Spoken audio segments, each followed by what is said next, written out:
Hello and welcome to the Internet Worship Service of First Methodist Houston. My name is Andy Nixon. I'm one of the pastors of First Methodist. Thanks for being here. The Psalms, if I had to characterize them in one word, would be this: honest. The Psalms are honest about the faithfulness of people, the unfaithfulness of people, and everything in between. And in Psalm 42, what we have is a psalm of grief. Things are not going well. Verse 6, my soul is downcast within me, therefore I will remember you. Deep calls to deep in the roar of your waterfalls. All your waves and breakers have swept over me. This is a person who we might say in modern parlance has been just devastated, just blown away by difficult circumstances. And dare I suggest this is something that we know something about, given the times that we are living through. But more on that in a minute. But this psalm is honest. And one of the things I love about the Hebrew Scriptures, and I think Jesus poured into them mightily for this very reason, is that when there is deep despair, the Scriptures express deep despair. When there is joy, the Scriptures express great joy, mountaintop kind of experiences that are powerful moments with the Lord. But this is one of those tough moments. This is one of those, life is extraordinarily hard. There is suffering in my midst. And I don't have anything that I can do except ask the Lord to be with me in my time of pain. And at First Methodist Houston, what we're doing as we start this month, November, and this series together, is we're talking about grief. All of us know what it's like to go through pain. And one of the things that I think distinguishes the mature Christian, or maybe the experienced Christian, is the fact that we go through pain, and we go through trials, and we go through suffering, and we go through faithfully. Because when times are tough, that's when we have to cling to the Lord. And when we do that, and we do that well, the Lord will see us through. And when we step into a promised land, we are so joyful because we have been through the suffering together.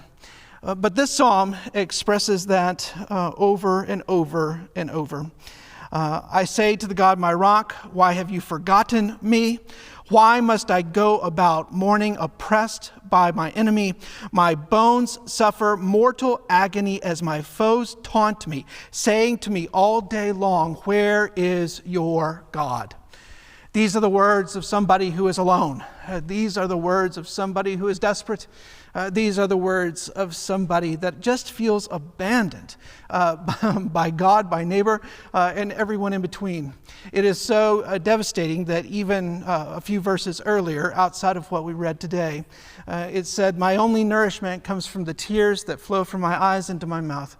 I literally swallow my tears. I'm so sad at what has happened to me. And Scripture has moments like this, be it Psalm 42 or something like the book of Job, where Job asked the question to his friends, why is it that I am suffering when I have done nothing wrong to the Lord? I've offended the Lord in no way. Why is it that I must be the one that suffers? Even Jesus asked a similar question in the Garden of Gethsemane, where he looks at Jerusalem and he realizes, perhaps for the first time, who knows, what's about to happen to him. And he says, my God, don't let this happen to me. If this cup can pass from me, the cup is always suffering in Hebrew Scripture. If this cup can pass from me, please let it go from someone else to someone else. But then Jesus says, in the way every prayer perhaps should end, but not my will, but yours. So the Scripture, if you will, is honest in that when somebody is having a bad time or a bad day, they say it. And so let's just pause there for a second. Because one of the reasons we wanted to talk about grief and about suffering, knowing that this would not be the most popular series we've ever done, but it may be the most necessary, because all of us are going through this in some way or another right now. And the best way, or one of the best ways, I think, to begin to deal with grief is to think about it honestly. So let's do a little thing. I'm going to count to 3, and I'll say 1, 2, 3. And then when I cue you, I want you to say the first word that pops into your mind about the last 8 months. Okay? So the last 8 months, first word that pops into your mind, 1, 2, 3. Say it. What was the word? Now, I want to do it one more time because my guess is some of us gave an honest answer, but some of us might have tried to sugarcoat it just a little bit, or maybe make it sound not quite as bad as it is. Like I might have said on the first go, the last 3 months have been trying. They've been an ordeal. But if you were to probe into the pain of that a little bit more and just be a little more honest, perhaps, what's the second word that comes into mind? On 3. 1, 2, 3. Painful, brutal, trying. That was my first one, but I think there's a layer under that. It's say this has been awful. It's just been terrible if we're just flat honest about it. We haven't been able to do the things we used to do, and even if we have not been touched directly by this disease, it has just been a time where everything has been disrupted. I've said it before because Ashley Sanford, one of our counselors, said it to me when this was first starting out. And she said, everybody's right now is kind of like at a low simmer. We're all just kind of, just about to boil over any second, and any moment something can happen. And kaboom! My guess is all of us have had moments like that. I've been sitting at home or working at church and home or trying to do online devotionals or Facebook, what it is, and then something happens, phone rings, I get some piece of news that's minuscule, kind of bad in some way, and then all of a sudden it's like, I just want to bang my head against the table and say, when does this stop? This COVID-19 thing is awful.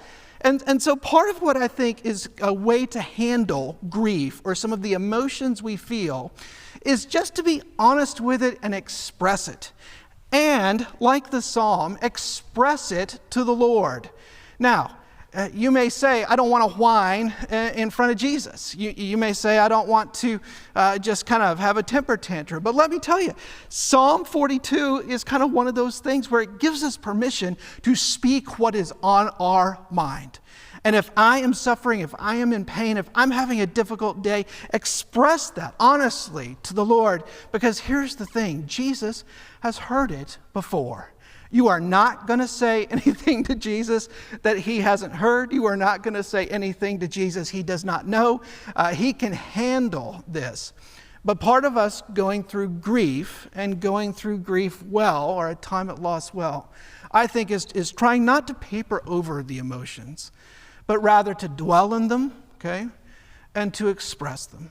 Sometimes I put it this way. It's like when we're dealing with grief or loss or trauma, whatever it is, it's like having a rock in our shoe and to say, you can walk so many steps, you can make it so far and not address it and just kind of live with it, as inconvenient as it is.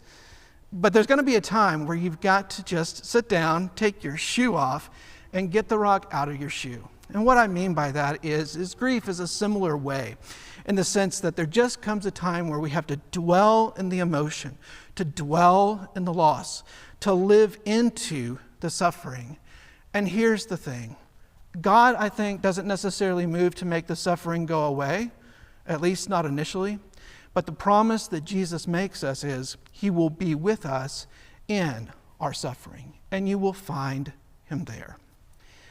So the second thing, after saying just, how do we deal with grief? One, be honest. The second thing I would say is live with it with the Lord. In other words, bring Jesus in to your suffering. And that's what kind of I think is done when we express it. We invite Jesus to come and to be with us. And we find out that he is there. If you look at the Gospels, I just finished a study of the Gospel of Luke with some people here at First Methodist Houston, and one of the things we marveled at over and over and over is that Jesus, reaches out to the outsider, the tax collector, the soldier, the prostitute, the unclean person, the Samaritan, the person who's dirty or ostracized in some way. That's true, in that the Gospel of Luke makes that point over and over. But another truth is that he always reaches out to people who were suffering in some way. I mean, the person who is the leper is sick, right? The woman who has a scandalous reputation is being scorned every moment of every day until Jesus reaches out to her. The Samaritan knows what it's like to be racially oppressed because of the parents that he had. A Samaritan is somebody with one parent who's Israeli and one parent who's not, and they were pushed to the side because of their race. So Jesus didn't just reach out to the outsider, he also reached out to the person who was suffering. And part of the reason he did that, I believe, is because it's God's promise to be with us when we're in pain. And Psalm 42 does that to us. By day, the Lord directs his love. At night, his song is with me, a prayer to the God of my life. You see, Psalm 42 is a little bit like a boat, in the sense that, when you're driving a boat, and I am not a nautical person, you will discover that very quickly as I tell this story, but when you're in a boat, you're headed a general direction, but winds and waves come, and they may just put you off course a degree or two, and you will have to correct for that. And what I think Psalm 42 is saying to us is that life is like that, in the sense that something will happen to us that causes us grief. There'll be a tragedy, there'll be a loss, there'll be a COVID-19, there'll be something that takes us off course, but it's our faith that draws us back. And so what God is doing and what God encourages us to do is to make sure we steer back to the direction that we need to go. By day, the Lord directs his love.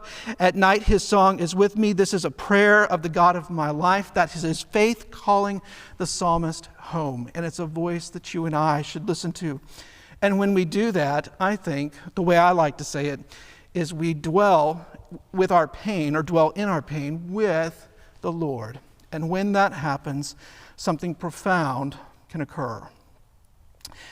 Now, as I was thinking about today and talking or visiting with you all about grief, one of the phrases that came to my mind, and on Monday I read the scripture passage for the coming Sunday. I always pray, Lord, give me an experience of this scripture this week. And the phrase that came to my mind was, I'm going to date myself here, but when I was a kid, one of the things that I always look forward to watching this holiday time of year was the Charlie Brown Peanuts special on TV. And I remember it very well. There were 3 channels back in my day, and they had this bright colored bar that said special, and then it would spin, and then they would launch into the animated thing that was usually just for kids. But I remember watching Charlie Brown as a kid. I remember reading the comic strip that Charles Schulz would write. And of course, the main character, Charlie Brown, highly autobiographical. But one of his phrases that he said over and over after something didn't go his way, which for Charlie Brown, that was quite often, was the phrase, good grief. He would say that over and over. When something didn't work out, when he didn't kick the football that Lucy was holding, when he ended up flat on his back, you would hear him say something like, ugh, and good grief. And I was thinking about that phrase, good grief, and its expression for Charlie Brown. But if you dig into Charles Schulz, which I encourage you to do a little bit, and you read some of the Peanuts comic strips, you'll see that there is a lot of profound wrestling with some deep concepts.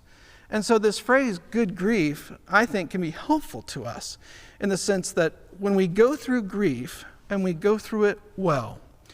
When we go through this COVID-19 pandemic and we go through it well, the hope is, the prayer is, the goal is that maybe during, but if not during, at least after, we'll look back and we'll say that it was good. Good, why? Because it wasn't painful? No, it was. But grief can be good when we go through it well, because what grief does is it causes us to see things for the importance with which they are. And we cling to the things that matter to us most. So it's no doubt, it's no surprise that the psalmist clings to his faith because life is extraordinarily difficult. Grief has a way of doing that to cause us to see what matters most.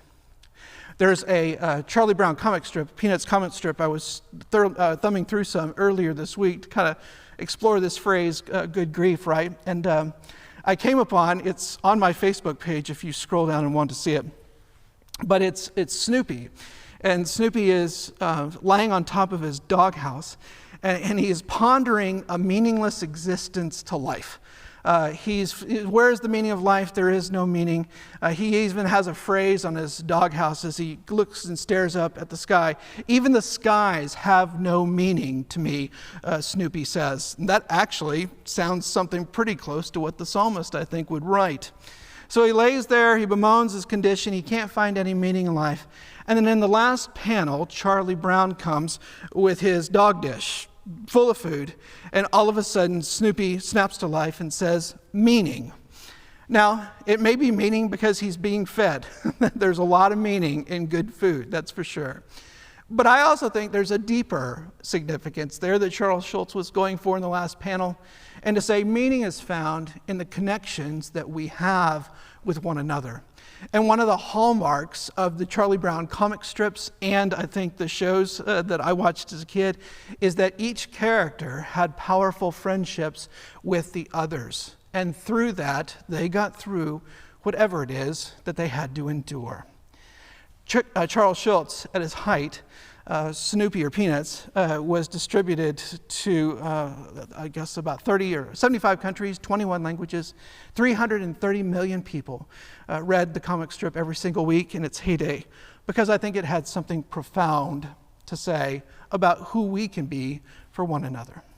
So to get back to the psalmist for just a second, I think that underlying his, as the psalmist writes, underlying his suffering and as he laments what it is that he is going through, underneath it all is a deep and profound faith. He has a relationship with a God that he loves and can trust. He has a relationship with a God that he can talk to. And this is exactly the kind of person that Jesus is. And so, I don't know, sometimes I find that I talk to people who think of God as inaccessible. Sometimes I talk to people who think of God as somebody that I cannot bring my petitions or requests. But the psalmist gives us a good model, and Jesus even a better one, in that our God is one that we can speak to. And so when you pray as if you're talking to your best friend. Tell God what is on your heart today. And if it's troubling news, share that. If it's joyous news, share that. Because God above all wants to hear, right, our petitions. And then God also asks us to do the same. The first commandment that God gives to Israel in the Old Testament is to hear, O Israel, I am the Lord your God. God listens. God asks us to listen in return. And when we do that in prayer, we can step through whatever situation we're in, grief or otherwise, and do so faithfully. Life will throw us a tremendous amount of challenge. There is a huge amount of pain in this world. I was thinking earlier today about a mission trip that I was on in India, probably one of the most spiritually difficult decisions or trips I've ever been on, because the thing I saw there was suffering in just poverty at a huge scale. And walking through the slums of Mumbai was one of the most difficult things I've ever done. I have never seen that humanity suffer in that scale to that degree. And it was awful just to see that and to witness that every single day. But finally, just in my room one day, I just broke down and said, Lord, what am I supposed to learn through this? What am I supposed to do? How can I fix these huge, massive problems that I see? And the Lord spoke to me and said, you can't, but dwell with me, be with me, see these people's pain, and let's see if this can focus and channel and change your ministry so that suffering becomes less because of what you do in my name. When we dwell in our difficulty with the Lord, that's when I think our faith, our work, our lives are shaped and used in an extraordinarily powerful way. The other day I was talking to somebody about all this COVID stuff that we've been going through, and I said, they asked me, they said, how are you doing? Which I really appreciated being asked. And I said, to tell you the truth, I'm not doing well. This has been really, really hard. And the person I was talking to said, well, just remember the Lord never gives you more than you can bear. And I said, I know that's true. I believe it. But sometimes the Lord has more optimism about what I can do than I do. And that produces a problem. But we work through it, you see, together. My friend asking me how I'm doing, praying to the Lord, surrounding myself with good friends, good people. These are the things that allow us to get through grief and to do it well. So my final suggestion would be, if you're somebody who's having a difficult day, difficult week, difficult few months, find some good friends. Reach out. Tell folks what's going on. If it's a little severe, it's a time to reach out to a counselor. There's so many good people who are out there who can help us get through times like this. But grief is never something that we should move through, nor do I think we can alone. But if we do it together, we'll make it through. And ultimately, that's what the psalmist knows. When he makes his request to the Lord, saying, "Where are you in the midst of my suffering?" the Lord shows up, and then God reaches out and lifts him up, and God will do the same thing through you and through me, through Christ.